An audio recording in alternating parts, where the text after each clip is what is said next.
नमस्कार. राज्यात जर बघितलं तर जे आहे सोयाबीनचे आजचे आणि खरे ताजे बाजारभाव काय ते आपण डिटेलमध्ये या ठिकाणी जाणून घेणार आहोत.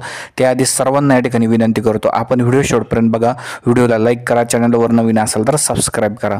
तर पहिली महत्त्वाची बातमी ती आहे नगर जिल्ह्यापासून. तर नगर जिल्ह्यामध्ये राहुरी, अंबरी, नेवासा, त्याचप्रमाणे कोपरगाव, संगमनेरमध्ये बघितलं तर जे आहे बाजारभाव एक कमीत कमी 3,700 तर जास्तीत जास्त 4,400 पर्यंत बाजारभाव अहिल्यानगर जिल्ह्यामध्ये आहे.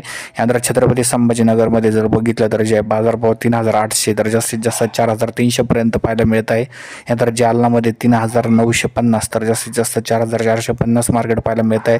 लातूर, उदगीर आणि नांदेडच्या भागात जर बघितलं तर बाजारभाव जे आहे 3,700 पासून 4,300 पर्यंत बाजारभाव या ठिकाणी आहे. यानंतर मुंबई, पुणे, नाशिक, लासलगाव या भागात जर बघितलं तर बाजारभाव जे आहे जवळपास 4,300 सरासरी आहेत. यानंतर बीड, धाराशिव या भागात जर बघितलं तर 4,400 रुपये, एखाद्या वखलाला 4,200 रुपये. यानंतर अकोला, अमरावती, वाशिम, नागपूरमध्ये 4,300 रुपये.